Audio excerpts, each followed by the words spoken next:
ಇನ್ನು ಬೆಳಗಾವಿಯಲ್ಲಿ ರಮೇಶ್ ಜಾರಕಿಹೊಳಿಗೆ ಮತ್ತೆ ಮುಖಭಂಗ ಆಗಿದೆ. ರಮೇಶ್ ಜಾರಕಿಹೊಳಿ ಕೃಷ್ಣ ಸಹಕಾರಿ ಸಕ್ಕರೆ ಕಾರ್ಖಾನೆ ಚುನಾವಣೆಯಲ್ಲಿ ಅವರ ತಂಡ ಮತ್ತೆ ಸೋಲನ್ನು ಅನುಭವಿಸಿದೆ. ರಮೇಶ್ ಜಾರಕಿಹೊಳಿ ಪೆನಲ್ನ 12 ಅಭ್ಯರ್ಥಿಗಳು ಕೂಡ ಸೋಲು ಕಂಡಿದ್ದಾರೆ. ಒಟ್ಟು 12 ಜನ ಅಭ್ಯರ್ಥಿಗಳು ಸೋಲನ್ನು ಅನುಭವಿಸಿದ್ದಾರೆ. ಮತ್ತೊಮ್ಮೆ ಮಾಜಿ ಡಿಸಿಎಂ ಲಕ್ಷ್ಮಣ್ ಸವದಿ ಬಣದ ವಶಕ್ಕೆ ಸಿಕ್ಕಿದೆ. ಈಗ ಕೃಷ್ಣ ಸಹಕಾರಿ ಸಕ್ಕರೆ ಕಾರ್ಖಾನೆ ಈಗ ಮತ್ತೆ ಮಾಜಿ ಡಿಸಿಎಂ ಲಕ್ಷ್ಮಣ್ ಸವದಿ ಅವರ ಬಣದ ವಶಕ್ಕೆ ಸಿಕ್ಕಿದೆ. ಅಥಣಿ ತಾಲೂಕಿನ ಹಳ್ಳ್ಯಾಳ ಗ್ರಾಮದಲ್ಲಿ ಇರುವಂತಹ ಸಕ್ಕರೆ ಕಾರ್ಖಾನೆ ಇದು. ರಾತ್ರಿವರೆಗೆ ಮತ ಎಣಿಕೆ ಕಾರ್ಯ ನಡೆಯಿತು. ಕೋರ್ಟ್ ತೀರ್ಪಿನ ಬಳಿಕ ಫಲಿತಾಂಶ ಘೋಷಣೆ ಮಾಡಲಾಗಿದೆ. ಇನ್ನು ಚುನಾವಣೆಯನ್ನ ಪ್ರತಿಷ್ಠೆಯಾಗಿ ತೆಗೆದುಕೊಂಡಿದ್ರು ರಮೇಶ್ ಜಾರಕಿಹೊಳಿ. ಡಿಸಿಸಿ ಬ್ಯಾಂಕ್ ಸೋಲಿನ ಸೇಡು ತೀರಿಸಿಕೊಳ್ಳೋದಕ್ಕೆ ಮುಂದಾಗಿದ್ರು. ಡಿಸಿಸಿ ಬ್ಯಾಂಕ್ನಲ್ಲಿ ಏನು ಸೋಲು ಅನುಭವಿಸಿದ್ರು ಅದರ ಸೇಡು ತೀರಿಸಿಕೊಳ್ಳೋದಕ್ಕೆ ಅಂತ ಮುಂದಾಗಿದ್ರು. ಮೂಲ ಕಾಂಗ್ರೆಸ್ ಬಿಜೆಪಿಗರನ್ನ ಕಣಕ್ಕೆ ಇಳಿಸಿದ್ರು. ಆದರೂ ಕೂಡ ರಮೇಶ್ ಜಾರಕಿಹೊಳಿ ಬಣ ಸೋಲನ್ನು ಅನುಭವಿಸಿದೆ. ಆದರೆ ಮತ್ತೆ ಲಕ್ಷ್ಮಣ್ ಸವದಿಗೆ ಜೈ ಅಂತ ಕಾರ್ಖಾನೆ ಷೇರುದಾರರು ಮಾಡಿ ಹೇಳಿದ್ದಾರೆ. ಚುನಾವಣೆ ಗೆಲ್ತಾ ಇದ್ದಂತೆ ಲಕ್ಷ್ಮಣ್ ಸವದಿ ಬೆಂಬಲಿಗರು ಸಂಭ್ರಮಾಚರಣೆ ಮಾಡಿದ್ದಾರೆ. ದೃಶ್ಯಾವಳಿಯಲ್ಲಿ ನೋಡ್ತಾ ಇದ್ರಿ. ಪಟಾಕಿ ಸಿಡಿಸಿ ಗುಲಾಲ್ ಎರಚಿ ಎಲ್ಲರೂ ಸಂಭ್ರಮ ಪಟ್ಟಿದ್ದಾರೆ. ಲಕ್ಷ್ಮಣ್ ಸವದಿ ಪರವಾಗಿ ಘೋಷಣೆಗಳನ್ನು ಕೂಗಿದ್ದಾರೆ. ಕೃಷ್ಣ ಸಹಕಾರಿ ಸಕ್ಕರೆ ಕಾರ್ಖಾನೆ ತಮ್ಮ ತೆಕ್ಕೆಗೆ ತೆಗೆದುಕೊಳ್ಳಬೇಕು ಅಂತ ಈ ಬಾರಿ ಸಾಕಷ್ಟು ಜಿದ್ದಾಜಿದ್ದು ನಡೀತು. ಇದರ ಹೊರತಾಗಿಯೂ ಕೂಡ ರಮೇಶ್ ಜಾರಕಿಹೊಳಿ ಪೆನಲ್ ಸೋಲನ್ನು ಅನುಭವಿಸಿದೆ. ಈ ಬಗ್ಗೆ ಮತ್ತಷ್ಟು ಮಾಹಿತಿ ಕೊಡ್ತಾರೆ ಪ್ರತಿನಿಧಿ ಶ್ರೀಧರ್ ಕೋಟಾರಗಸ್ತಿ ಫೋನ್ ಸಂಪರ್ಕದಲ್ಲಿ ಜಾಯ್ನ್ ಆಗಿದ್ದಾರೆ. ಶ್ರೀಧರ್, ರಮೇಶ್ ಜಾರಕಿಹೊಳಿಗೆ ಮತ್ತೆ ಮುಖಭಂಗ ಆಗಿದೆ. ಕೃಷ್ಣ ಸಹಕಾರಿ ಸಕ್ಕರೆ ಕಾರ್ಖಾನೆಯಲ್ಲಿ ಮತ್ತೆ ಈಗ ಸೋಲನ್ನು ಅನುಭವಿಸಿದ್ದಾರೆ. ಹೀಗಾಗಿ ಇದು ಬೆಳಗಾವಿ ರಾಜ್ಯ ರಾಜಕಾರಣದಲ್ಲಿ ಯಾವ ರೀತಿ ಪರಿಣಾಮ ಬೀರುತ್ತೆ, ಜೊತೆಗೆ ಯಾವ ರೀತಿಯಾಗಿ ಚುನಾವಣೆ ಗೆಲ್ಲೋದಕ್ಕೆ ಅಂತ ಲಕ್ಷ್ಮಣ್ ಸವದಿಯವರು ಪ್ರಯತ್ನ ಪಟ್ಟರು, ಜೊತೆಗೆ ಗೆಲುವನ್ನು ಸಾಧಿಸಿದ್ರು, ಈ ಬಗ್ಗೆ ಮತ್ತಷ್ಟು ಮಾಹಿತಿ ಕೊಡೋದಾದ್ರೆ.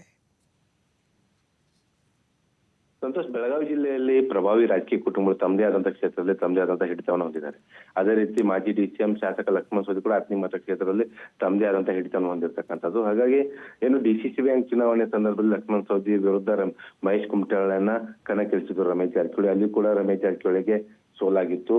ಅದಾದ ಬಳಿಕ ಏನು ಅಥಣಿ ಕೃಷ್ಣ ಸಹಕಾರಿ ಸಕ್ಕರೆ ಕಾರ್ಖಾನೆಯ ಆಡಳಿತ ಮಂಡಳಿ ಚುನಾವಣೆ ಇತ್ತು. ಆ ಒಂದು ಚುನಾವಣೆಗೆ ಕೂಡ ಏನು ರಮೇಶ್ ಪ್ರಮುಖವಾಗಿ ಲಕ್ಷ್ಮಣ್ ಸವದಿ ಪ್ಯಾನಲ್ ಸ್ಪರ್ಧೆ ಮಾಡಿತ್ತು. ಅವರ ಆಯ್ಕೆಯನ್ನು ತಡೆಯೋದಕ್ಕಾಗಿ ಆಗಿರ್ಬೋದು, ಜೊತೆಗೆ ಈ ಚುನಾವಣೆಯಲ್ಲಿ ತಮ್ಮದೇ ಬೇಸ್ ಕಟ್ಟೋದಕ್ಕಾಗಿ ರಮೇಶ್ ಜಾರಕಿಹೊಳಿ ಏನು ಮಾಜಿ ಶಾಸಕ ಮಹೇಶ್ ಕುಮಟಳ್ಳಿ ನೇತೃತ್ವದ ಏನೋ ಒಂದು ತಂಡವನ್ನ ತಯಾರು ಮಾಡ್ತಾರೆ.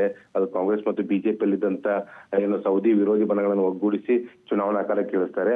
ಆದ್ರೆ ಈ ಒಂದು ಚುನಾವಣಾ ಅಖಾಡದಲ್ಲೂ ಕೂಡ ರಮೇಶ್ ಜಾರಕಿಹೊಳಿಗೆ ಒಂದು ಮುಖಭಂಗ ಆಗಿರ್ತಕ್ಕಂಥದ್ದು. ಪ್ರಮುಖವಾಗಿ ಏನು ಅಥಣಿ ಸಕ್ಕರೆ ಕಾರ್ಖಾನೆ ಏನಿದೆ, ಕೃಷ್ಣ ಸಕ್ಕರೆ ಕಾರ್ಖಾನೆ, ಅದು ಮತ್ತೆ ಸೌದಿ ಕುಟುಂಬದ ಹಿಡಿತಕ್ಕೆ ಹೋಗಿರ್ತಕ್ಕಂಥದ್ದು. ಲಕ್ಷ್ಮಣ್ ಸವದಿ ನೇತೃತ್ವದ ಪೆನಲ್ ಏನು ಗೆದ್ದು ಬಂದಿದೆ. 13 ಸ್ಥಾನಗಳಲ್ಲಿ 1 ಸ್ಥಾನ ಅವಿರೋಧ ಆಯ್ಕೆಯಾಗಿತ್ತು. ನಿನ್ನೆ ನಡೆದಂತ 12 ಸ್ಥಾನಗಳ ಮತದಾನದಲ್ಲಿ 12ಕ್ಕೂ 12 ಸ್ಥಾನಗಳು ಲಕ್ಷ್ಮಣ್ ಸವದಿ ಬಣ ಏನು ಕ್ಲೀನ್ ಸ್ವೀಪ್ ಮಾಡಿರ್ತಕ್ಕಂಥದ್ದು. ಈ ಮೂಲಕ ಮತ್ತೊಮ್ಮೆ ರಮೇಶ್ ಜಾರಕಿಹೊಳಿಗೆ ಏನು ಅಥಣಿಯಲ್ಲಿ ನಡೆದಂತ ಚುನಾವಣೆಯಲ್ಲಿ ತೀವ್ರ ಹಿನ್ನಡೆ ಆಗಿದೆ ಅಂತ ಹೇಳ್ಬೋದು.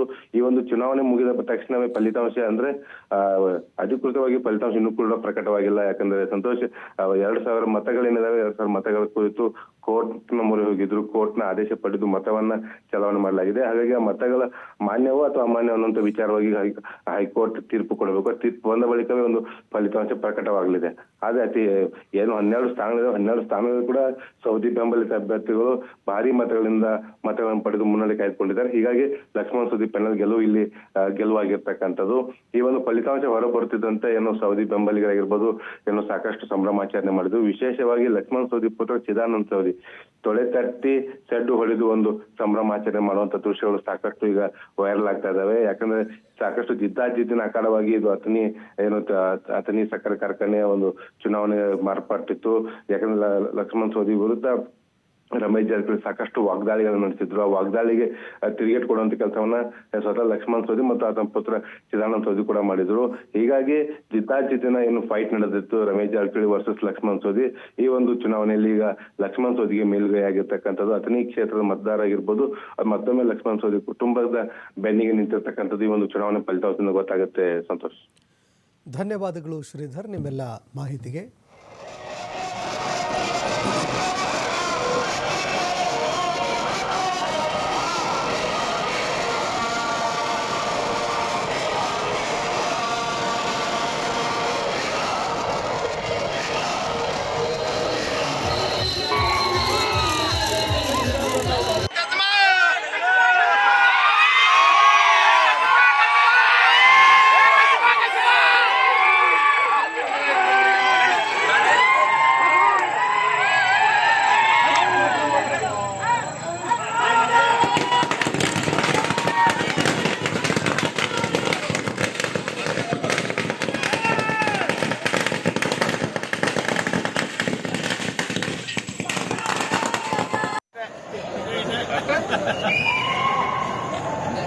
Okay, done.